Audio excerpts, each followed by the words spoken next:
Hi everyone, I am Ashish Dawar, advocate Ashish Dawar, जिन्हें आप social media पे लीगल बाबा के नाम से जानते हैं। और अगर नहीं जानते तो अब जानने लग जाओगे, क्योंकि हमने स्टार्ट किया है एक नया पॉडकास्ट। और पॉडकास्ट में आपको मैं एक अलग ही डायरेक्शन में लेके जाऊंगा, क्योंकि इससे पहले मैं ला रहा था सोशल मीडिया चैनल्स पर लॉ से रिलेटेड वीडियोस, जिसमें कि आपको कानून के बारे में बताया जा रहा था। लेकिन ये जो पॉडकास्ट हमने स्टार्ट किया है वो है रियल लाइफ एक्सपीरियंसेस के बारे में। यानी कि कोर्ट में जिन जिन के केसेस चल रहे हैं, जिन जिन सिचुएशन से वो गुजर रहे हैं, जेल गए तो जेल में क्या हुआ, अगर कोर्ट गए तो कोर्ट में केसेस में क्या हुआ, ये सारी चीजें हम इस पॉडकास्ट में डिस्कस करेंगे। और दूसरी साइड की क्या सफाई है वो भी हम इस पॉडकास्ट में डिस्कस करेंगे आज। तो गाइज, आज हमारे चैनल पर आई है एक बहुत ही नामी ग्रामी यूट्यूबर, जिनके ऊपर चल रहा है हनी ट्रैपिंग का केस। हनी ट्रैपिंग के बारे में तो सुना ही होगा आपने, जिन्हें नॉर्मल भाषा में बोला जाता है लव स्कैम। और यही केस हुआ है आज की हमारी गेस्ट के साथ, नम्रा कादिर। इनके बारे में तो आपने सुना ही होगा, यूट्यूब पे बड़ी सुर्खियों में रहती हैं, और इनका जो यूट्यूब चैनल है वो भी अच्छा खासा चल रहा है। लेकिन इनके साथ हुआ क्या वो मैं आपको बताता हूं। 22 अगस्त 2022 को इनके और इनके पति के खिलाफ एक कंप्लेंट रजिस्टर होती है पुलिस स्टेशन में, सेक्टर 50 गुड़गांव के अंदर। उसके बाद 24 नवंबर 2022 को इनके और इनके पति के खिलाफ एक एफआईआर भी रजिस्टर हो जाती है। एक कंप्लेनेंट होते हैं, दिनेश यादव नाम है उनका, और वो एक एफआईआर के थ्रू इनके ऊपर आरोप लगाते हैं, इनके पति के ऊपर भी आरोप लगाते हैं कि इन्होंने और इनके पति ने मिलकर इनसे पैसे लूटे गए। 70 से 80 लाख रुपए का घपला किया गया एक्सटॉर्शन के नाम पे। अब दिनेश यादव की कहानी तो आपने सुन ली, अब हम नम्रा कादिर से साक्षात पूछेंगे कि नम्रा कादिर जी, आपका क्या कहना है इस कंप्लेंट के बारे में, आपका क्या कहना है इस एफआईआर के बारे में। एक्चुअली ये जो पूरा का पूरा केस है और ये जो पूरी की पूरी कहानी है, ये कंप्लीटली झूठी है। ओके, इसमें 1% की भी सच्चाई नहीं है, और ये मैं बहुत अच्छे से प्रूव कर सकती हूँ। मेरे पास काफ़ी सारी चीज़ें ऐसी हैं जो मैं अभी आपको शो कर सकती हूँ। आप पब्लिकली देखोगे या पब्लिक को दिखाओगे तो पब्लिक भी इतनी बेवकूफ़ नहीं है, वो भी समझ जाएगी कि ये कंप्लीटली फेक केस है। और ये बंदा मुझे बहुत पहले से जानता था, क्योंकि इसने मुझे 2018 में फेसबुक के मैसेंजर पर hi I am your big fan करके मैसेज किया हुआ है। मैं देखूंगी, अगर मुझे मिल गया तो I will show you that. ठीक है, तो ये मुझे बहुत पहले से जानता था, बट मैं इसको नहीं जानती थी। मैं इसे अपने ऑफिस के लोगों के थ्रू जानती थी, जो मुझे दिवाली पार्टी में मिला था। ये मौज एप्लीकेशन पर मेरे साथ शॉर्ट वीडियो शूट करता था। तो मैंने इसे बोला भी कि तुझे व्लॉग शूट करना है तो यार कर ले तू, मतलब मुझे पे कर रहा है। जब भी मुझे बुला रहा था मुझे पे कर रहा था। ट्रांजैक्शन भी आप देखोगे, जो इसने ट्रांजैक्शन लगाकर, जिसके बिहाफ पर इसने मुझ पर इतना बड़ा झूठा केस लगाया है, वो ट्रांजैक्शन के बिहाफ पर अगर लगाया है तो ट्रांजैक्शन भी अगर आप देखोगे तो 20,000 30,000 इसने मुझे हर 2-3 दिन में पे कर रखे, जब ये मुझसे मिला है। हमेशा इसने मुझे मिलने के बाद पे किया है। कभी ऐसा नहीं हुआ कि मैं घर बैठी और मैंने इसे फ़ोन करके बोला मुझे इतने पैसे दे दे तो इसने मुझे दे दियो। ऐसा सिर्फ पहली बार हुआ था जब 8 दिसंबर को मैंने इससे पेमेंट मांगी थी अपनी। और मेरे पास स्क्रीन रिकॉर्डिंग है उन सारी वीडियोज़ की जो इसने मेरे साथ बना के मौज एप्लीकेशन पर 500 से, जो इसके 500 फॉलोवर थे जब मैं इससे मिली हूँ, अब इसके 1,18,000 फॉलोवर है मौज एप्लीकेशन पर। रीच मिल गई इसको, और आप उसके व्यूज़ देख लेना। जब मेरे साथ वीडियोस डाल रहा था तो उसके एप्लीकेशन मौज एप्लीकेशन पे जो उसकी आईडी उस पर क्या रीच थी और अब उसकी क्या रीच है। ठीक है, मेरे पास कुछ क्लिप्स हैं जो व्लॉग शूट करते टाइम इसने शूट करी है, जिसमें ये खुद अपने मुंह से बोल रहा है कि हाँ हम व्लॉग शूट कर रहे हैं। वो क्लिप आप दिखाओगे, आप देखोगे तो आप लोगों को पता लग जाएगा कि मैं सच बोल रही हूँ या मैं झूठ बोल रही हूँ। ठीक है, ये देखो दोस्तों, तो हमारा व्लॉग स्टार्ट हो चुका है। फिर उसके बाद क्या होता है, अब ये रेगुलरली मिलने लगा, हम जब ट्रिप्स पर जाने लगे। इसकी हमेशा जब भी ये मुझसे अकेले मिलता था, he was flirting with me. कभी मेरे लिए रोजेस लेकर आ रहा है, कभी मेरे लिए टेडी बियर लेकर आ रहा है। अच्छा, इसने अपनी कंप्लेंट में मेंशन किया है कि इसको क्लब में ड्रिंक पिला दी, जिस दिन क्लब हम गए भी नहीं उस दिन। ठीक है, मतलब ये यही शो कर रहा है कि मेरे हस्बैंड ने या मैंने इसे ड्रिंक करा दी, बट एक्चुअल में ये हमेशा विराट को फोर्स करता था ड्रिंक करने के लिए। जब भी हम कहीं भी घूमने जाते थे, ये क्या करता था, हमेशा जब भी हमारे साथ किसी होटल में रुकता था, जब इसका दोस्त होता था तब तो ये 2 रूम लेता था, एक अपने और अपने दोस्त के लिए और एक मेरे और विराट के लिए। और जब ये हमारे साथ अकेला होता था तो ये एक ही रूम लेता था और कहता था मुझे डर लगता है अकेले, मेरे अंदर कोई आत्मा आती है। ये वीडियो दिखाना आप, जो मैं आपको दिखा रही हूँ। चल दिनेश, अब ये क्या नाटक लगा रखा है तूने नया। दिनेश चल, विराट से बोलो चले खाना खाने, यार भूख लग रही है। चल भाई दिनेश, चल यार। मुझे तो कोई भूत नहीं दिख रहा फोन के अंदर, कैमरे में सिर्फ तू ही दिख रहा और मैं दिख रही हूँ। अगर भूत होता तो कैमरे में दिख जाता। दिखता है तुझे, दिखता है। कहाँ दिख रहा है? देखो देखो क्या नौटंकी कर रहा है ये। यहाँ में एक्टिंग करके दिखा रहा है कि इसके पास भूत है, इसके साथ भूत बैठा है। बना ले वीडियो, बना ले। तो वीडियो में तो हमें दिख ही नहीं रहा भूत। ये ऐसे ड्रामे करता था कि मेरे अंदर कोई स्पिरिट आती है और वो मुझे परेशान करती है, वो मुझसे ये सब करवा रही है, जब भी कोई नॉनसेंस हरकत करता था। और तभी हमने इससे धीरे धीरे डिस्टेंस बनाना भी शुरू किया और मैंने इससे अकेले मिलना बिल्कुल बंद कर दिया। फिर मैं इससे विराट के साथ ही मिलने लगी हमेशा। तो होटल में जब हम रुके नैनीताल में, तो मैं और विराट सो गए। अचानक से सोते कब सोते, की बात है ये लगभग?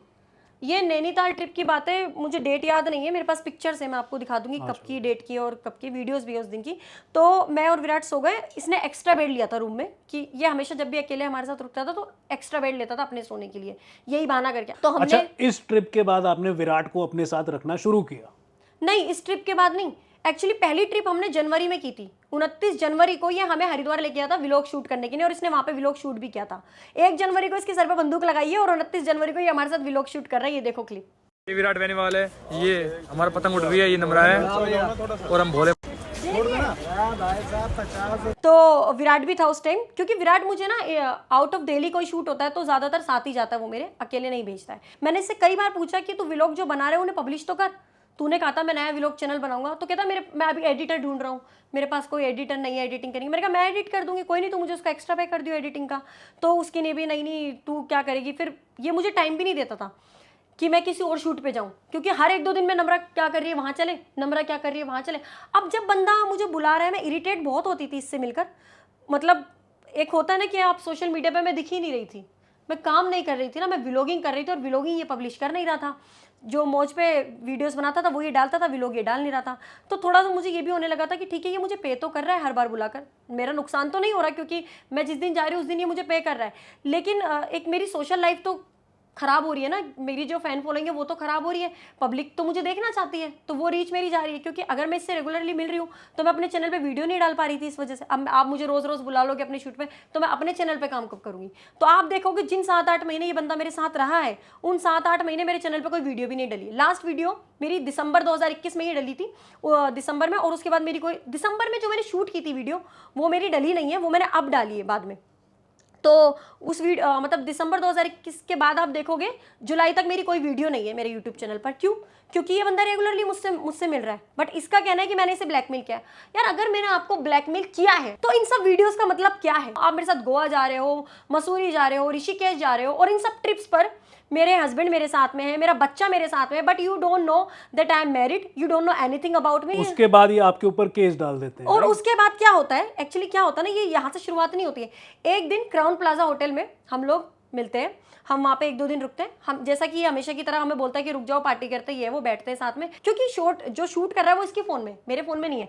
आज मैं आपके शूट पर आई हूँ, आज आप ये शूट कर रहे हो, कल को आप ये नहीं डालते, आप इसे डिलीट कर दो, और मैंने आपसे आज का पे किया है, कल को आप ये ट्रांजैक्शन ले जाके कह दो कि मैडम ने तो मुझसे धोखे से पैसे ले लिए। मैं कैसे प्रूफ करूंगी कि आपने मुझसे ये काम लिया इस बात के आपने मुझे पैसे दिए? I am a freelance influencer, कोई कॉन्ट्रैक्ट तो होता नहीं है फ्रीलांस का। बट अब मैं यही अवेयर करूंगी सारे इन्फ्लुएंसर्स को कि प्लीज़ जब भी आप एज अ फ्रीलांस किसी के साथ काम करो तो आप एक कॉन्ट्रैक्ट ज़रूर बनाओ, एक ईमेल पे ज़रूर मेंशन करो कि आपको उसने किस चीज़ के पैसे दिए। इसी वजह से आज मैं फंसी हूँ और इसी वजह से मैंने इतना कुछ झेला है, इसी वजह से मैं 6 महीने जेल काट कर आई हूँ बिना किसी गलती के। और अपने आप को प्रूफ करना आज मेरे लिए इतना मुश्किल हो रहा है, क्योंकि मैं पुलिस के बारे में तो क्या ही बोलूँ, पुलिस नोज एवरीथिंग। मैं जज को भी सामने से बोल चुकी हूँ कि पुलिस नोज एवरीथिंग, पुलिस ने मुझसे कोई क्वेश्चन नहीं किया। पुलिस ने जिस तरीके से मुझे ट्रीट किया, इसीलिए मैं फर्स्ट टाइम इन्वेस्टिगेशन के लिए नहीं गई थी थाने, और इसीलिए मैंने अपनी एंटीसिपेटरी लगा दी FIR से पहले, और अब मैं इस समय फंस गई। और अभी तक सिर्फ सपने दिनेश को ही सुना है, उसकी झूठी कहानी, कंप्लीटली जो झूठी कहानी है, 1% भी उसमें सच नहीं। कि एक होता है आपने किसी के साथ थोड़ा गलत किया है और उसने बहुत ज़्यादा बढ़ा चढ़ा के दिखा दिया, हमने उसके साथ थोड़ा भी गलत नहीं किया और उसने इतना बढ़ा चढ़ा के दिखा दिया। 7-8 महीने अगर आप किसी कुत्ते को भी रखते हो ना तो उससे भी आपको अटैचमेंट हो जाती है। वो तो फिर मेरा दोस्त बन गया था और 7-8 महीने हमारे साथ रहा और उसने फिर ऐसा किया। अनबिलीवेबल कि कोई इतना घटिया और इतना नीच हो सकता है और इस हद तक गिर सकता है। जिसकी वजह से मैंने 6 महीने जेल काटी है। मेरा छोटा सा बच्चा जो 2.5-3 साल का है मुझसे दूर रहा है। मैंने 6 महीने अपने बच्चे के बिना, अपनी फैमिली के बिना गुजारा है। मेरे पापा नहीं है, मेरा भाई नहीं है, अपने घर में मैं एक अकेली हूँ कमाने वाली, जो अपनी फैमिली की रिस्पॉन्सिबिलिटी उठाती हूँ इस घटिया इंसान की गंदी नीयत की वजह से, क्योंकि he want to sleep with me, he enticing me by money, he met me by excuse of making videos and vlog in shorts. और फिर उसके बाद जब मैं इससे मिलने लगी और मैंने इसे ब्लॉक कर दिया, इससे बात करनी बंद कर दी, तो इसने मुझ पर ये झूठा केस बनवा दिया। और अभी भी ये बंदा सिर्फ ये चाहता है कि मैं विराट को छोड़ दूं और इससे शादी कर लूं या इसके साथ सो जाऊं। शादी कर लूं तो शायद ये पब्लिकली इसलिए बोलता है ताकि इसकी इमेज खराब ना हो, लेकिन एग्जैक्टली ये मेरे साथ सिर्फ सोना चाहता है। और ये बात सच है और ये बात मैंने पुलिस को भी बोली है, जज को भी बोली है। बट क्योंकि मेरी किस्मत इतनी खराब है कि जब मैं जेल गई तो मेरी कोई ढंग से पैरवी करने वाला भी नहीं था। और जब मैं जेल में थी तो फिर क्या कहते हैं, मेरी कोई ढंग से पैरवी करने वाला भी नहीं था। और जो मेरे मदर इन लॉज ने, जो मेरे फैमिली वालों ने मेरे लिए लॉयर किया, वो लॉयर तक बिक गया। उस लॉयर तक को दिनेश ने खरीद लिया, या पता नहीं उसने क्या करा कि वो लॉयर उसके फेवर में हो गया। और उस लॉयर ने जब मेरी बेल लगाई तो 2 बार तो उसने बिना किसी रीज़न के विड्रॉ कर ली, और तीसरी बार उसने मेरी बेल लगा के ग्राउंड, पता है उसने क्या बनाया कि मेरा एक छोटा बच्चा है और मेरे घर में कोई कमाने वाला नहीं है, तो इसलिए मुझे बेल दी जाए। ये बात फैक्ट है कि मेरा छोटा बच्चा है और मेरे घर में मेरे अलावा कोई कमाने वाला नहीं है, लेकिन ये भी तो फैक्ट है कि ये सब कुछ झूठ है।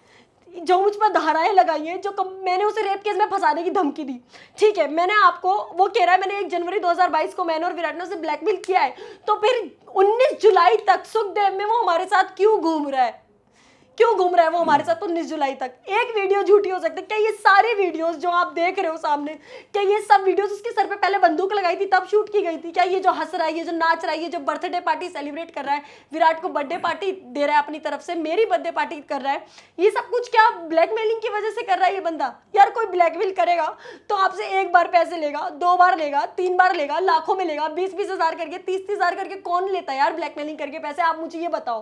500 रुपए, 1000 रुपए, 150 रुपए तक इस बंदे ने मुझे ट्रांसफर कर रखे हैं ऑनलाइन। मैं एक ब्लैकमेल भी कर रही हूँ और मैं ऑनलाइन पेमेंट ले रही हूँ, मैं खुद ही प्रूफ दे रही हूँ सामने वाले को कि भाई चल अब तो मुझे फंसा दे। और आप इतने नशे में हो, आपको क्लब ले जाके दारू पिलाई गई है और आप इतने नशे में हो कि 1 जनवरी को आपने दारू पिए 2022 को, और उन जो आपने 22 अगस्त को कंप्लेंट करी तब तक आप नशे में ही हो। ये सब जो है ना कंप्लीटली झूठ है, कुछ भी सच नहीं है, कुछ भी। और ये मुझे अल्लाह पर, भगवान पर, मेरे तो दोनों ही है, देखो अल्लाह भी और भगवान भी, मुझे इन दोनों पर विश्वास है कि कल को ना ये चीज़ प्रूफ होगी कि मैं गलत नहीं थी, मैं सही हूँ और इस बंदे ने मुझ पर झूठा एलिगेशन लगाया। मेरी गलती बस इतनी है कि जो भी इसने मुझे गिफ्ट दिए, या जब हम कभी मॉल में होते थे और मैं अपनी घर का या अपनी कोई शॉपिंग कर रही होती थी, तो एक होता है ना क्लोज फ्रेंड हो जाते हैं, साथ में रेगुलरली मिल रहे होते, तो ये बोलता है कि मैं पे कर देता हूँ इस चीज़ का। तो एक होता ना यारी दोस्ती में, आप जैसे हम साथ में और आपने बोल दिया मैं कुछ खरीद रही हूँ और मैं पे कर रही हूँ अपने कार्ड से, नहीं इट्स ओके मैं पे कर देता हूँ। तो वो जो इसने इस तरीके से पेमेंट करी थी कुछ चीज़ों की, उन चीज़ों का बिल लगा के इसने बोल दिया कि मैंने इसे एक्सटॉर्शन मिली है इससे, ये सब चीज़ें। यानी कि आपका ये कहना है कि आपके ऊपर जो सेक्शंस लगे हैं, सेक्शन 328 इंडियन पीनल कोड 1860, उनको जबरदस्ती शराब पिलाने के लिए, सेक्शन 388 इंडियन पीनल कोड 1860 उनसे पैसे एक्सटॉर्ट करने के लिए, झूठे रेप केस में डालने के लिए, ठीक है, सेक्शन 406 इंडियन पीनल कोड 1860 उनका भरोसा तोड़ने के लिए, क्रिमिनल ब्रीच ऑफ ट्रस्ट के लिए, सेक्शन 506 इंडियन पीनल कोड 1860 उनको धमकी देने के लिए कि झूठे केस में फंसा दिया जाएगा। यानी कि ये सारे जो धाराएं लगी है आपके ऊपर, सारे जो सेक्शंस लगे हैं आपके ऊपर, ये सब झूठे हैं। जी बिल्कुल झूठे हैं। अगर ये सच है तो 328 का क्या प्रूफ है कि हमने इसको दारू पिलाई है? अगर ये हमारे साथ क्लब गया तो उस क्लब के रेस्टोरेंट का बिल तो होगा ना इसके पास, या कोई एंट्री बिल तो होगा ना वहाँ का, या अगर हमने इसे दारू पिलाई तो उस दारू का बिल होगा। और सच बताओ, इसने वो प्रूफ नहीं दिया तभी तो मुझे बेल मिली है। जो एलिगेशन इसने लगाए हैं, अगर मैं सच को साबित नहीं कर पाती तो जो इसने एलिगेशन मुझ पर लगाया ये उन्हें साबित कर दे, कोई दिक्कत नहीं है, मैं कन्विक्टेड होने के लिए तैयार हूँ। मैं 6 महीने ऑलरेडी जेल काट चुकी हूँ बिना किसी गलती के, क्योंकि मैंने कुछ भी नहीं किया और उसके बावजूद मुझ पर ऐसी बड़ी बड़ी धाराएं चेप दी गई। पुलिस वालों ने मुझसे कहा कि अगर आप इस पे, जो उन्होंने लिखा था, मुझे पढ़ाया नहीं, उन्होंने कहा अगर आप इस पे साइन नहीं करोगे तो हम आप पे एक और धारा लगा देंगे। मैंने कहा सर मुझे पहले बताओ तो सही इसमें लिखा क्या है, जब वो मुझे पढ़ने ही नहीं दे रहे तो उस पर साइन क्यों करूँ? तो मैंने साइन नहीं किया, तो इसलिए उन्होंने मेरे ऊपर 180 भी लगा दी कि मैंने उनको कोऑपरेट नहीं किया। हालांकि आपके ऊपर एक फेक एलिगेशन लगा के फेक केस बनाया जा रहा है, और अगर आप उस चीज़ को एक्सेप्ट नहीं करोगे तो आपके ऊपर एक और धारा चेप दी जा रही है। धाराओं पे धाराएं, धाराओं पे धाराएं, धाराओं पे धाराएं, बिना किसी गलती के। क्यों भाई, क्या करा क्या है मैंने? अगर उसे नशा कराया तो 1 जनवरी को नशा कराया था वो बोल रहा है, तो फिर 19 जुलाई को क्या अपनी ऐसी तैसी करा रहा था वो मुझसे मिलके? क्या कर रहा था? 180 इंडियन पीनल कोड 1860 धारा क्या कहती है? वो ये कहती है कि अगर कोई पुलिस ऑफिसर आपको स्टेटमेंट साइनिंग के लिए बुलाए, हाँ। तो आपको जाना जरूरी है। आप नहीं जाओगे तो आपके ऊपर ये धारा लग जाएगी। ये सब तो पुलिस ऑफिसर ने क्या गलत किया आपके साथ ऐसा करके? ये तब की बात नहीं है, 180 धारा उन्होंने मुझ पर एफआईआर होने के बाद, अरेस्ट करने के बाद लगाई है। क्या आप पुलिस के बुलाने पर गई थी पुलिस नहीं, स्टेशन? जी नहीं, मैं नहीं गई थी। पुलिस का जब मेरे पास पहली बार फोन आया तो जिस तरीके से उन्होंने मुझसे रूडली बात करी और जिस तरीके से वो पहले से ही उसके फेवर में होकर बात कर रहे थे, मैंने कहा सर आप मुझे कॉल कर रहे हो बुलाने के लिए, तो आपको पहले मुझे बुला के मुझसे बात करनी चाहिए। आप मुझ पर पहले से ऐसे एलिगेशन क्यों लगा रहे हो? आप तो मुझसे ऐसे बात कर रहे हो जैसे कि आपको 100% श्योर हो आप कि मैंने किसी के साथ सच में एक्सटॉर्शन या हनी ट्रैप किया है। नम्रा कादिर जी का यह कहना है कि पुलिस ऑफिसर ने जब उनको फोन किया तो वो ऑलरेडी कंप्लेनेंट को फेवर कर रहे थे और इनके अगेंस्ट थे, जैसे कि ये क्रिमिनल हो गई। हाँ, तो मुझे लगा कि वो उसके फेवर में है तो कुछ गड़बड़ है। और उन्होंने क्या कहते हैं, हाँ, जब उन्होंने मुझे पहली बार कॉल किया तो वो उसके ऑलरेडी फेवर में होके बात कर रहे थे, पहली चीज। दूसरी चीज, दिनेश यादव ने मुझे पहले ही धमकी दे रखी थी। मेरे ऑफिस के लोगों से ही मुझे पता लगा जिनको उसने धमकी दे रखी थी, ठीक है, उन्होंने ही मुझे बताया। आई डोंट नो कि अब वो सामने आके इस बात को बताएंगे या नहीं। उसने बोला कि मैं विराट को मरवाना चाहता हूँ, मैं नम्रा को मरवाना चाहता हूँ। फिर जिस तरीके से उसके सोशल मीडिया पे उसको कुछ जो लोग गन वगैरह चलाते हैं या जो ऐसे छपरी टाइप के क्रिमिनल होते हैं, किसी को मार देना जिनकी नहीं, नॉर्मल आम सी बात है, ऐसे लोग उसको कमेंट कर रहे थे, भाई तेरा बदला हम लेंगे, तू टेंशन मत ले भाई, हम ये करेंगे, हम वो करेंगे, इस तरीके से। और इसने धमकी दे रखी थी कि ये विराट को मरवा देगा। तो मुझे इस बात का सच में डर था कि जब मैं वहां जाऊंगी गुड़गांव, अगर मैं पुलिस के बुलाने पर गुड़गांव जाती हूं तो क्या मैं गुड़गांव जाके सेफ हूं? क्या गुड़गांव में एंटर करने के बाद मेरे और विराट के साथ कुछ गलत नहीं होगा? क्या ये वहां पे हमारे साथ कुछ गलत नहीं करवाएगा? क्योंकि ये उसकी जगह है, ठीक है। तो हमने पुलिस को भी यही बोला कि सर क्या आप इन्वेस्टिगेशन के लिए हमारे घर आ सकते हो? आपको जो भी पूछताछ करनी है आप यहाँ आके कर लो, या फिर आप दिल्ली के किसी पुलिस थाने में कर सकते हो। तो उन्होंने कहा ऐसा नहीं हो सकता, आपको ही आना पड़ेगा। मैंने कहा सर आप श्योरिटी लेते हो कि हम गुड़गांव जब आपके पास आएंगे इन्वेस्टिगेशन के लिए तो हमारे साथ कुछ भी गलत नहीं होगा? मैडम हम श्योरिटी नहीं लेते, आप आ जाओ, आप थाने के अंदर आपके साथ कुछ गलत नहीं होगा, इस बात की हम श्योरिटी लेते हैं। अगर पुलिस वाले ये बोलते कि आप अपने घर से यहाँ थाने आओ, यहाँ आने से लेके आपके घर वापस जाने तक की हम श्योरिटी लेते हैं, मैं डेफिनेटली इन्वेस्टिगेशन के लिए जाती। मैं नहीं गई पहली बार में, ठीक है। फिर उसके बाद उन्होंने मुझसे कोई कांटेक्ट नहीं किया। मैंने खुद से पुलिस वालों को फ़ोन किया कि सर आप मुझे बताइए कि आप अगर आपको कुछ भी पूछताछ करनी है आप प्लीज़ घर आ जाओ। तो मैंने ऑनलाइन सर्च किया और मैंने एसएचओ का नंबर निकाला ऑनलाइन। फिर मैंने वहाँ के एसएचओ को फ़ोन किया, वो तो उनकी तो बात सुन के मुझे he was laughing on me. उन्होंने जिस तरीके से मुझसे बात की कि आप मुझसे ज़्यादा दिनेश को जानते हो, आप मुझसे ज़्यादा उसके साथ रहे हो, आपको लगता है वो आपको मार देगा या आपको मरवा देगा। मैंने कहा सर जब वो मेरे ऊपर इतना बड़ा झूठा केस बना सकता है, इतने बड़े फेक एलिगेशन लगा सकता है, तो इट्स मीन कि वो पर्सन सच में कुछ भी कर सकता है। He is a psycho person. मतलब नम्रा जी का ये कहना है कि आपको धमकियां मिल रही थी, राइट? हाँ, धमकियां मिल रही थी मुझे बहुत पहले से ही। इनके पति और इनको जान से मारने की धमकियां मिली जी। और नम्रा जी ने ये इंफॉर्मेशन पुलिस को भी दी, राइट? जी बिल्कुल। क्या आपने कंट्रोल रूम में फोन कर ये इंफॉर्मेशन दी? मैंने एसएचओ को डायरेक्ट फोन करके बोला ना। मैंने सारी वीडियोस जो दिनेश के साथ हमारी घूमने फिरने की साथ में है 8 महीने की, जो 8 महीने हम साथ रहे, उसके जितने भी प्रूफ थे और जो भी कुछ हुआ है वो सब ऑलरेडी मैंने वहाँ के कमिश्नर को मैसेज किया था व्हाट्सएप पे। उन्होंने मुझसे पूछा कौन से थाने में, उसके बाद उनका कोई रिस्पॉन्स नहीं आया मुझे। यहीं पर आपने कर दी है गलती, क्योंकि आपको क्या करना चाहिए, और अगर आप लोगों के साथ भी ऐसा होता है, कोई आपको धमकियां दे रहा है उल्टी सीधी, आप पुलिस स्टेशन नहीं जा पा रहे, तो आपको क्या करना है, आपको कंट्रोल रूम में फोन करके एक कंप्लेंट डालनी है। क्यों? क्योंकि कंट्रोल रूम की सारी कॉल्स होती है रिकॉर्ड, और कल को आप कोर्ट के अंदर कंट्रोल रूम की रिकॉर्डिंग भी मंगवा सकते हैं, उसको अपना एविडेंस भी बना सकते हैं और एक्यूज के अगेंस्ट यूज भी कर सकते हैं। तो यहां पर आपने बहुत बड़ी गलती करी। मैं लीगल चीज़ों से बिल्कुल भी अवेयर नहीं थी, मुझे कुछ नहीं पता था ये सब जो हो रहा था। और सच बताऊं मुझे बिल्कुल मतलब मुझे ये यकीन था खुद पर क्या, जब मैंने ऐसा कुछ किया ही नहीं है, तो एक होता है ना जब हमने कुछ किया ही नहीं है तो हमारे साथ तो कुछ गलत हो ही नहीं सकता। जब ऐसा कुछ है ही नहीं तो मेरे पे क्या केस बनाएंगे ये, जब ऐसा कुछ है ही नहीं। और ये तो केस होने के बाद मुझे पता लगा ना कि उसने ये कहानी बनाई है कि बंदूक लगा दी, झूठे रेप केस में फंसाने की धमकी दे दी। उसके बाद क्या हुआ? क्या पुलिस स्टेशन से आपको कोई नोटिस आया? हाँ, उसके बाद मेरे पास नोटिस आया। जो मेरे आईओ साहब है वो रात को 8 बजे मेरे घर पर आए नोटिस देने के लिए। और जब मैंने उनको नोटिस देने पर सारी चीज़ें अपनी प्रूफ करने की कोशिश करी, फ़ोन में उसकी सारी व्हाट्सअप चैट दिखाई और मैसेजेस और वीडियोज़ दिखाई कि सर देखो ऐसा कुछ नहीं है, अगर ये बंदा ब्लैकमेल होता तो ये देखो अभी हमसे मिला है, 19 जुलाई को लास्ट हमसे मिला है ये, और हम सुखदेव गए थे और ये उस दिन की वीडियो है, और ऐसे ऐसे से ऐसा कुछ भी नहीं है, ये मुझसे काम के बहाने मिला था और जब काम हम साथ में करने लगे तो ये मुझ पे बहुत ज़्यादा लाइन मारने लगा, मुझ पे बहुत ज़्यादा फ्लर्ट करने लगा। जब इसने मेरे साथ सच में गलत करने की कोशिश की, मैंने तब इसके ऊपर कोई कंप्लेंट नहीं की, कोई FIR नहीं करवाई, कोई झूठा केस मैंने इसके ऊपर नहीं लगवाया है। और ये बंदा बोल रहा है कि मैंने इसे झूठे रेप केस में फंसाने की धमकी देके इससे पैसे लूट लिए। तो कहाँ है वो झूठा केस, कहाँ है वो झूठा रेप केस की धमकी या वो झूठा रेप केस जो मैंने इसके ऊपर लगाया है उसके FIR कहाँ है? मतलब नम्रा जी का यह कहना है कि पहले उनको फोन कॉल आया, पुलिस स्टेशन बुलाया गया, वो नहीं गई, उसके बाद इनके घर पे आया नोटिस। नोटिस में आप मेरे को एक बात बताइए, आईओ साहब अकेले आए थे क्या, साथ में एक वुमेन पुलिस ऑफिसर भी थी? जी नहीं, उनके साथ कोई वुमेन पुलिस ऑफिसर नहीं थी। इनफैक्ट वो दिनेश के साथ आए थे, दिनेश की गाड़ी से बैठकर आए थे। दिनेश मेरे घर के नीचे अपनी गाड़ी में बैठा हुआ था और दिनेश ने अपने भाई या उसका कोई दोस्त है उसके साथ वो ऊपर आए थे, उस दोस्त को मैं पहले से देख चुकी थी, जानती थी।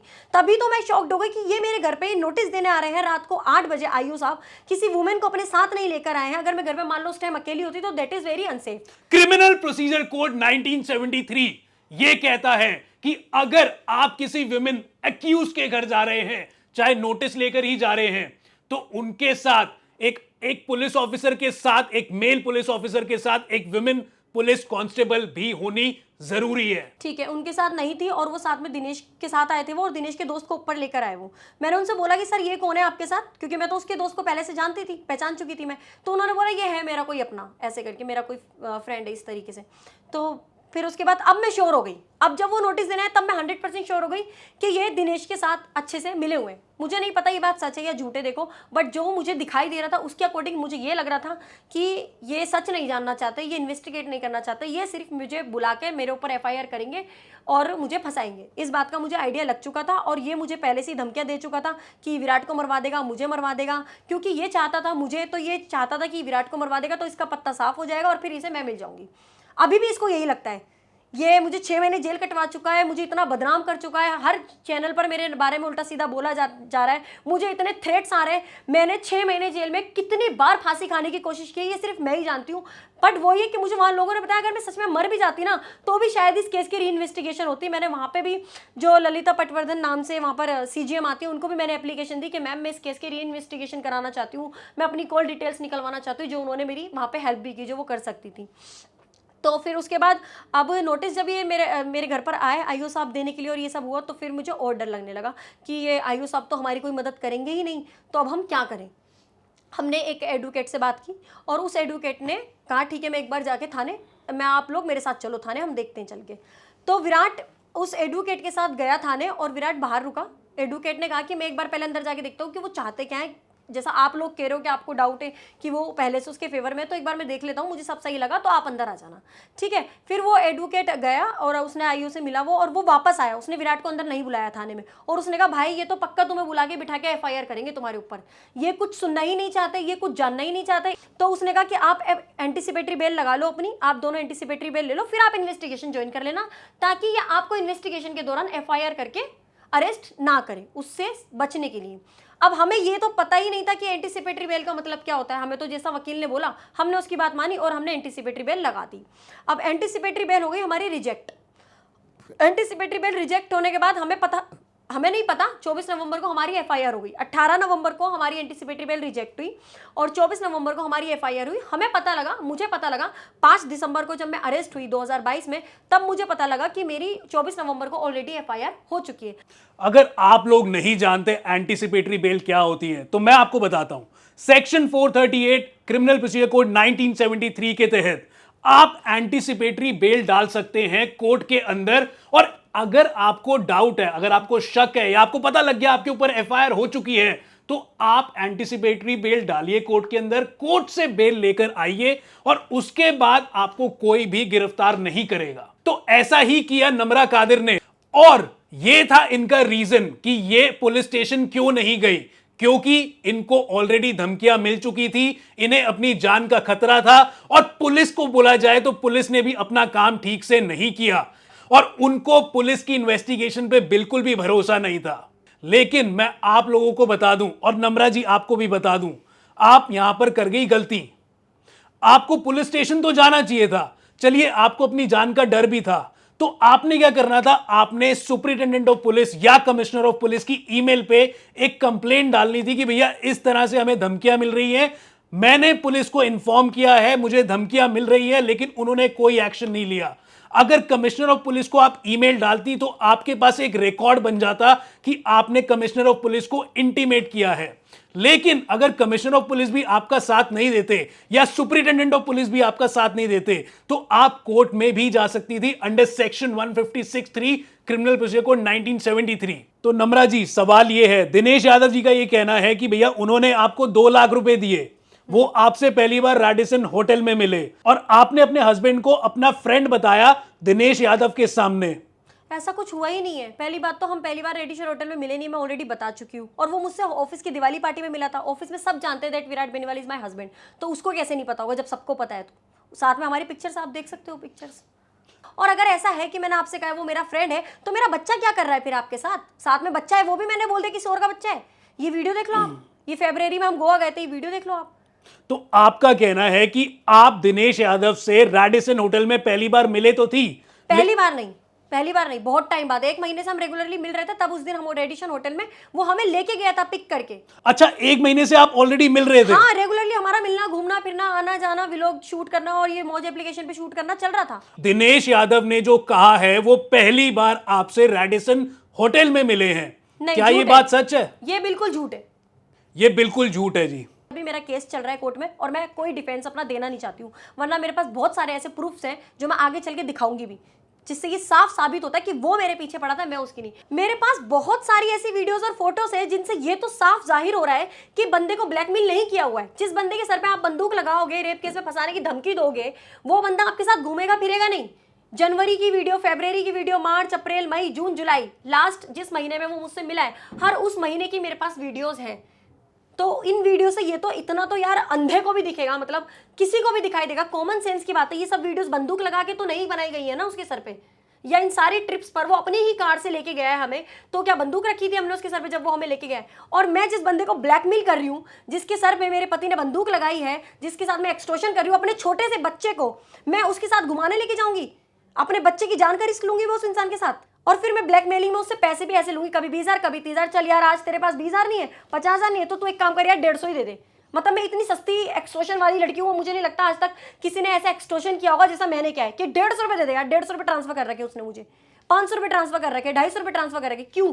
क्योंकि जब वो मुझे मिलने के लिए बुलाता था, तो क्योंकि मैं जब भी किसी के शूट पर जाती हूँ, सामने वाला बंदा मुझे कन्विंस पे करता है। जब मैं किसी की शूट पे जाती हूँ, मैं अपने पॉकेट से कन्विंस पे नहीं करती उसका।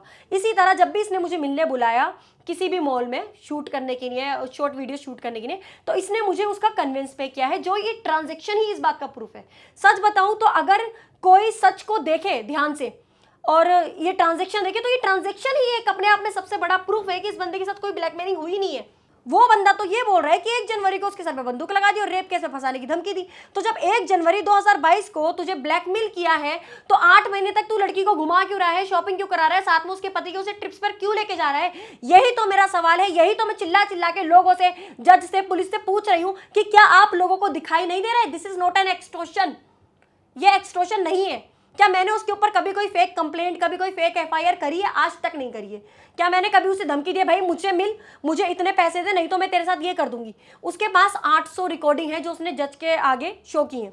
उन रिकॉर्डिंग्स में मैं या तो उसे गालियां दे रही हूँ, ठीक है, या फिर वो मुझसे मिलने के लिए बात कर रहा है तो उस बारे में। पर उसने एक रिकॉर्डिंग ऐसी नहीं सुनाई जिसमें मैं उसे ये बोल रही हूँ कि तू मुझे इतने पैसे दे दे, नहीं तो मैं तेरे साथ ये कर दूंगी। कहीं तो सुनाएगा इस बात को। Even he force me to meet. तो हाँ, समटाइम जब वो मुझे मिलने के लिए फोर्स करता था तो मैं बहाना कर दिया करती थी कि नहीं भाई मैं नहीं मिल रही। और यार तू दिल्ली से बाहर ट्रिप पे लेके जाता है तब भी तू 20,000 पर डे पे कर रहा है, और दिल्ली में मिलता है तब भी 20,000 पर डे में पे करता है। तो दिल्ली में जब मैं शूट करती हूँ तब मैं 20,000 पर डे का चार्ज करती हूँ, दिल्ली से बाहर का भी सेम अमाउंट तू मुझे पे कर रहा है। मुझे तो सच बताओ ये लग रहा था कि वो मेरा यूज कर रहा है। बाद में पता लगा उसने मेरे ऊपर ये एलिगेशन लगा दिया कि मैंने उसका यूज किया है। जब वो मुझे फोर्स करता था तब मेरी उससे जैसे लड़ाई हो गई इस बात पे कि भाई तू मुझे फोर्स क्यों कर रहा है, मुझे नहीं मिलना, नहीं आना चाहती मैं, ठीक है। तब उसने मुझे धमकी दी, मैं केस कर दूंगा, मैं ये कर दूंगा, मैं वो कर। तो अब बहुत इलॉजिकल सी बात है ना कि मुझे केस करने की धमकी किस बात पे कह रहा है? भाई मैंने तेरे साथ किया क्या जो तू मुझे कह रहा है मैं केस कर दूंगा? तो दिनेश यादव का यह कहना है कि नम्रा कादर और उसके पति ने मिलकर उसको झूठे रेप के केस में फंसाने की धमकी दी। लेकिन नम्रा कादर का यह कहना है कि दिनेश यादव ने उल्टा नम्रा कादर और उसके पति विराट बेनीवाल को झूठे केस में फंसाने की धमकी दी। राइट? जी बिल्कुल। आप ये देखो व्हाट्सएप चैट जिसमें ये मुझे धमकी दे रहा है केस करने की, और फिर बाद में मुझे मैसेज कर रहा है सॉरी, वो ऐसे ही मेरे अंदर स्पिरिट आ गई थी, भूत आ गया था। ये चैट देखो आप, और ये कब की चैट है ये भी देखो आप। ये डेट नोट करो जिस दिन इसने मुझे धमकी दी है केस करने का, फिर खुद मुझे सॉरी बोल रहा है, मुझे मैसेज कर रहा है। भाई क्यों कर रहा है? अगर मैं तुझे ब्लैकमेल कर रही हूँ तो यार आपके ऊपर बंदूक लगाई है किसी ने, आपको जान से मारने की धमकी दी है, झूठे रेप केस में फंसाने की धमकी दी है। तू 1 जनवरी का सीन बता रहा है, 10 दिन बाद 20 दिन बाद, पहली बात तो नेक्स्ट डे अगर रियल में ऐसा कुछ होता तो बंदा जाके कंप्लेंट करेगा ना। अब 6 महीने जेल तो मैं काट के आ रही हूँ, सब कुछ मैंने झेला है, मीडिया में मेरी बदनामी हो रही है, फ्यूचर करियर मेरा खराब हुआ है। अच्छा आप लास्ट चैट देखो इसकी मेरी क्या है। लास्ट चैट इसने मुझे धमकी दी है कि मैं तेरा करियर, तेरी लाइफ डिस्ट्रॉय कर दूंगा, तुझे कहीं का नहीं छोड़ूंगा, और वो मैसेज करके इसने डिलीट कर दी। ये देखो ये डिलीट कर रखे इसने मैसेज भेजने के बाद। फिर इसने मुझे फिर मैसेज किया स्नैप अनब्लॉक, जो लास्ट मैसेज है इसका, अब इसके बाद स्नैप अनब्लॉक कर। मैंने इसे नहीं किया, और फिर 1 महीने बाद पता लगता है कि इसने मेरे ऊपर केस कर दिया। तो नम्रा कादिर का यह कहना है कि दिनेश यादव उल्टा इनको धमकी देते थे, इनको बोलते थे कि झूठे केस में फंसा देंगे अगर ये उनसे नहीं मिली तो। दिनेश यादव जब आपको धमकियां दे रहा था तो आपने उसके खिलाफ कोई कंप्लेंट करी? नहीं ऐसा कुछ, मैंने उस चीज को इतना सीरियस नहीं लिया ना, क्योंकि उसके ही थोड़ी देर बाद इसने मुझे सॉरी बोलना शुरू कर दिया, जब मैंने इसे कहा ठीक है कर दे। ओके। बट फिर बाद में जब इसने बहुत ज़्यादा मेरे क्लोज होने की कोशिश करी और मुझे समझ में आ गया प्रैक्टिकली, कंप्लीटली मैं श्योर हो गई कि ये बंदा तो सिर्फ मुझे यूज़ करना चाहता है, मेरे साथ फिजिकल होना चाहता है, इसलिए मुझसे रेगुलरली मिल रहा है, और इसलिए ये किलसता है जब मैं विराट के साथ इससे मिलती हूँ तो। अच्छा आपने कहा कि दिल्ली के बाहर विराट बेनीवाल जो कि आपके हस्बैंड है जी। वो हमेशा साथ रहे हैं।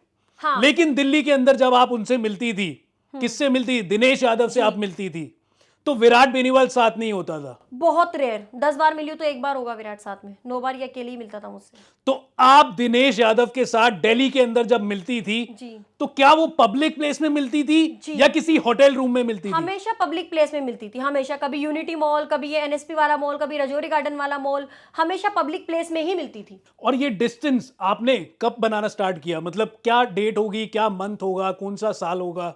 ये अप्रैल के बाद की बात है। अप्रैल 2022 जी। उसके बाद मुझे या 21? 22 अप्रैल 2022 के बाद आपने इनसे मिलना कम कर दिया? मिलना भी कम कर दिया, और जब ये ज्यादा फोर्स करके बुलाता भी था तो मैं फिर विराट के साथ ही मिलती थी, इससे अकेले नहीं मिलती थी, और इसीलिए ये मुझसे किलसने भी लगा था। और लगभग कितनी बार मिली होंगी आप इनसे अप्रैल 2022 के बाद?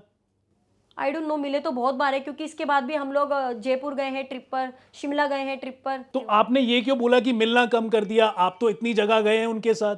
नहीं, मिलना कम कर दिया क्योंकि रेगुलर मिलता था ना, हर 2 दिन में मिलता था, अब हफ्ते में 1 आध बार मिल रहे हैं, इस तरीके से हो गया। अच्छा, हर 2 दिन में आपसे मिलता हाँ, था? हर 1-2 ठीक दिन है। में मिलता था ये। उसके वो सिलसिला ही खत्म कर दिया वो आपने? सिलसिला ही खत्म कर दिया मैंने इससे अकेले मिलना ही बंद कर दिया। अब ये जब भी मुझे मिलने बुलाता था, अब मैं खुद से विराट को साथ लेके जाती थी। अब मैंने ये सोच लिया कि मैं इससे अकेले मिलूंगी नहीं, बिकॉज मुझे भी अनसेफ लगने लगा था इसका जो बिहेवियर था मेरे साथ अकेले में ये मुझसे इनडायरेक्टली ये कहता था कि तू विराट के साथ क्यों आ रही है, या विराट से क्यों मिल रही है, या तू अकेले चल मेरे साथ ट्रिप पर। तो मैंने इसे बोला भी कई बार कि तू ऐसा क्यों बोल रहा है, इस तरीके का बिहेव क्यों कर रहा है। तो जब भी आप उनसे मिल रही थी, उनके साथ ट्रिप पे जा रही थी, आपके हस्बैंड भी साथ होते थे, तो क्या आप उनसे पेमेंट लेती थी, अपनी फीस लेती थी? बिल्कुल बिल्कुल लेती थी। उन सब चीजों के ट्रांजैक्शन है हमारे पास? बिल्कुल है, वो सारे ट्रांजैक्शन लगाकर ही तो इसने ये झूठी कहानी बनाई है। जो इसने मुझे एज ए इन्फ्लुएंसर पे किया है, उस अमाउंट को ये इस तरीके से दिखा रहा है कि मैंने इसके साथ एक्सटॉर्शन किया है, हनी ट्रैप किया है, मैंने इसको ब्लैकमेल किया है। अगर ब्लैकमेल किया है तो फिर ये मिल क्यों रहा है रेगुलरली, ये घूम क्यों रहा है साथ में रेगुलरली। तो आप अपना जेल का सफर बताएंगी, क्या हुआ आपके साथ, किस तरह से आपको ट्रीट करा गया, किस तरह से आपको जेल के अंदर रखा गया, आपका खाना पीना कैसे रहा? जेल का सफर तो मैं क्या बताऊं आपको, मैं एक शब्द में अगर कहूँ ना तो वो नर्क था और ये स्वर्ग है। जब मैं जेल से बाहर आई तो मुझे दिखा कि ये तो स्वर्ग है, जिस घर में मैं रहती हूँ वो स्वर्ग है, चाहे वो छोटा हो या बड़ा हो। जो रोटी मैं अपने घर में खाती हूँ वो जन्नत का खाना है। और मैंने जेल में जब बहुत ज़्यादा ही एक होता ना कि मैं मर जाऊंगी, तो मुझे मजबूरी में मैंने वहाँ की रोटी खाई है। आपको पता है सबसे बड़ी प्रॉब्लम क्या हुई है मेरे साथ? मुझे 5 दिसंबर 2022 को अरेस्ट किया, 4 दिन रिमांड पे लिया, जेल भेज दिया। उसके बाद 3 महीने तक मुझे कोर्ट ही नहीं लेके गए। मुझे यही नहीं पता मेरा जज कौन है, मेरे केस में चल क्या रहा है, मेरी पेशी ही नहीं लगी। जब किसी के खिलाफ कोई केस होता है, वो जेल जाता है, तो उसको हर 14 डेज में कोर्ट में पेश करना चाहिए। मुझे नहीं किया गया। मैं तो ये उतावली हो रही थी अरेस्ट होने के बाद कि मैं कब जज के आगे जाऊंगी और जज को अपनी सारी बात बताऊंगी, क्योंकि अभी तक किसी ने मेरी बात ही नहीं सुनी है। पुलिस वालों ने कोई बात नहीं सुनी, मीडिया में मेरी इतनी बदनामी हो चुकी है। आप खुद सोचो, किसी लड़की के ऊपर इतना बड़ा झूठा एलिगेशन लगा के उसकी इतनी बदनामी कर दी जाए। क्या इस लड़की की कोई बदनामी हुई है अभी तक? एक्चुअल में क्रिमिनल तो ये है जो मेरे साथ गलत करने के इरादे से, मेरे साथ सोने के इरादे से, मेरे साथ फिजिकल होने के इरादे से वीडियो के बहाने मुझसे मिलता रहा और अपनी मर्जी से जो भी इसने मुझ पे पैसे स्पेंड किया उसको आज इसने एक्सटॉर्शन बना के मुझे फंसा दिया। नियत इसकी गंदी थी, सजा मैं भुगत रही हूँ। मैं अक्यूज हूँ पब्लिकली, बिना किसी क्राइम के। लोग मुझे शक की निगाहों से देख रहे हैं। लोग मुझे ऐसे कमेंट करते हैं 80 लाख लूट लिए, क्या कहाँ है 80 लाख रुपए, तुझे शर्म नहीं आई किसी को ऐसे लूटते में, हुस्न के झांसे में फंसा के 80 लाख रुपए लूट लिए। लोग ऐसे कमेंट करते हैं, ऐसी न्यूज़ें आ रही है मेरे बारे में। तो जिसने नहीं किया ऐसा, चलो मैं नहीं कह रही, आप मानो कि मैंने नहीं किया ऐसा, आपको यकीन नहीं है ठीक है, पर सोचो जिसने नहीं किया ऐसा वो तो जानता है ना उसने नहीं किया ऐसा, तो वो इंसान कैसे बर्दाश्त करेगा ये सब कुछ। मेरे पास लास्ट ऑप्शन यही था कि मैं सच में फांसी खा के मर जाऊं, और मैंने अपने बेटे की कसम खा रही हूँ जो मेरा 2.5 साल का बेटा है, अगर अब की बार मेरी बेल नहीं होती ना, मैं सच में फांसी खा के मर जाती, क्योंकि मुझे यकीन हो चुका था कि मुझे अब इस कानून से कोई इंसाफ नहीं मिलेगा। और मैंने लास्ट टाइम जज को भी यही बोला कि सर अब तो हद हो चुकी है, आप 6 महीने से मुझे जेल में रख रखा है आपने, और मुझे ये भी नहीं पता कि मेरे खिलाफ ऐसा क्या प्रूफ है आपके पास जिसके बिहाफ पे आपने मुझे 6 महीने जेल में रख रखा है। ये 12 लाख रुपए की ट्रांजेक्शन कोई जो है, क्या ये इस बात का प्रूफ है कि मैंने ब्लैकमेलिंग की है? इतना बड़ा झूठा एलिगेशन क्यों लगाया है मेरे ऊपर? कल को ये बात जरूर साबित होगी आशीष कि वो बंदा झूठा है, he want to be physical with me, that's why he did all this thing with me. इसकी शक्ल देखो यार, इसको मैं फंसाऊंगी प्यार में अपने, सीरियसली। और विराट बेनीवाल जो अच्छा खासा नाम है यूट्यूब पर, जिसके 20 लाख सब्सक्राइबर है, जो लाखों रुपए महीने के कमाता है, मैं नम्रा कादिर जो लाखों रुपए महीने के कमाती हूँ, मैं लाखों रुपए लूटने के लिए अपनी रेपुटेशन खराब करूंगी ऐसे बंदे को? वो भी खुद सोचो यार, इतना तो कॉमन सेंस यूज करो कम से कम। और इतनी तो मैं भी एजुकेटेड हूं कि मैं ब्लैकमेल करूंगी तो ऑनलाइन ट्रांजैक्शन लूंगी यार, और 12 लाख को 80 लाख बता रहा है वो, जो मेरे काम के पैसे दे रहा है मुझे। अब मैंने एक सीरीज शूट करी थी 2 साल पहले, ठीक है, वो अब पब्लिश हुई है। अगर वो बंदा आज पब्लिश ना करता तो पेमेंट तो वो मुझे 2 साल पहले दे चुका है, कल को वो भी आके मेरे ऊपर एक्सटॉर्शन लगा देगा। जितने भी यूट्यूबर्स के साथ मैंने आज तक काम किया, सब जाओ भाई मेरे ऊपर एक्सटॉर्शन का केस लगा दो कि मैंने तुम्हें ब्लैकमेल करके तुमसे पैसे लूट लिए, क्योंकि तुम्हारे पास ऑनलाइन ट्रांजैक्शन है प्रूफ करने के लिए, और मेरे पास वो वीडियो नहीं है जो तुमने मेरे साथ शूट करी है मुझे बुला के। देखिए वो तो कोर्ट बताएगा कौन गलत है कौन सही है। आप मुझे ये बताइए, जो आइटम्स, जो असाइनमेंट्स पुलिस ने सीज करे हैं जी, आपके घर में एसी मिला है जी, आपके घर में माइक्रोवेव मिला है, टीवी मिला है, टीवी नहीं, स्टोव मिला है, टीवी नहीं, माइक, एक्वागार्ड मिला है, क्या क्या मिला है आपके घर में, क्या क्या सीज किया गया है? मेरे घर में से 2-4 चीजें पुलिस वालों ने उठाई हैं, एक एसी, एक वॉशिंग मशीन, एक ओवन और एक आरओ शायद, ठीक है, और एक इंडक्शन चूल्हा। ये 5 चीजें। तो मैंने उसे ब्लैकमेल करके एसी खरीदा है, इंडक्शन चूल्हा खरीदा है, उसके सर पे बंदूक लगा के हम उसे मॉल लेके गए, क्योंकि मॉल से हमने खरीदी है सारी चीज़ें, और मैं इंडक्शन चूल्हा खरीद रही हूँ ब्लैकमेल करके। मतलब मुझसे ऐसी ब्लैकमेलर तो मुझे लगता है दुनिया में कोई होगी ही नहीं, जो 2,000 रुपये का इंडक्शन चूल्हा और 36,000 रुपये का एसी खरीद के लाएगी ब्लैकमेल करके कि चल अब मैंने तुझे ब्लैकमेल कर लिया, चल मुझे मॉल चल के तू एसी दिला। मतलब सीरियसली ये चीज़ें मेरे घर से उन्होंने उठाई है, ये चीज़ें उसने मुझे मेरी पेमेंट के एक्सचेंज में दिलाई हैं। मतलब आपका कहना है कि वो सारी चीजें दिनेश यादव ने आपको डेलिबरेटली अपनी मर्जी से दिलवाई हैं? जी बिल्कुल, इन एक्सचेंज ऑफ आपकी जो इन फीस थी। Exchange of my payment. तो ये थी नम्रा कादिर के केस की कहानी, नम्रा कादिर की जुबानी। और नम्रा कादिर के अकॉर्डिंग इनके पति भी बेगुनाह है और ये खुद भी बेगुनाह है, और इनके ऊपर जो केस लगा है वो बिल्कुल बेबुनियाद, बिल्कुल झूठा है, और फिर भी ये 6 महीने की जेल की सजा काट के आई हैं। अब भैया कौन सही है कौन झूठा है वो तो कोर्ट ही बताएगी, लेकिन आप लोग नीचे कमेंट बॉक्स में ये बता सकते हो कि किसकी कहानी आपको सच्ची लगी, किसकी कहानी आपको झूठी लगी।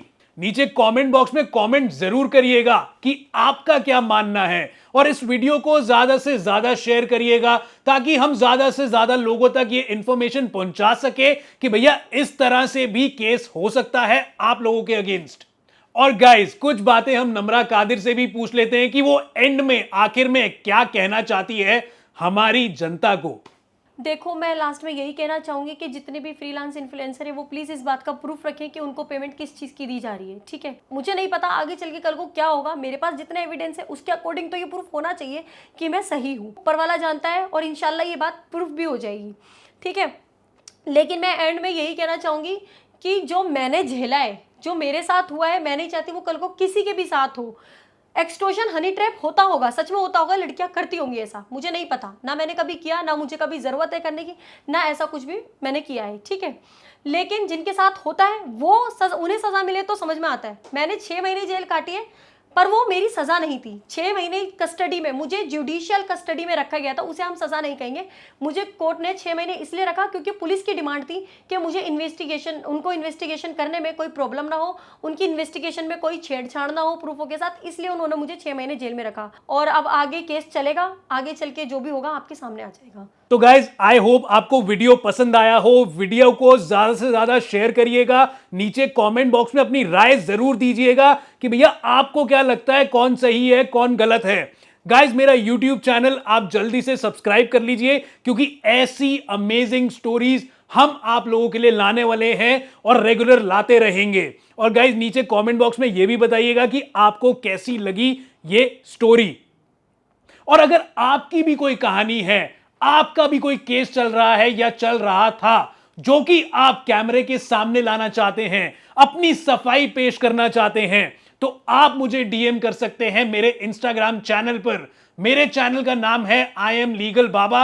आप नीचे डिस्क्रिप्शन बॉक्स में लिंक देख सकते हैं, लिंक पे क्लिक करिए और मुझे डीएम करिए। और अगर आपकी स्टोरी हमें पसंद आई तो हम आपको जरूर बुलाएंगे अपने इस पॉडकास्ट में।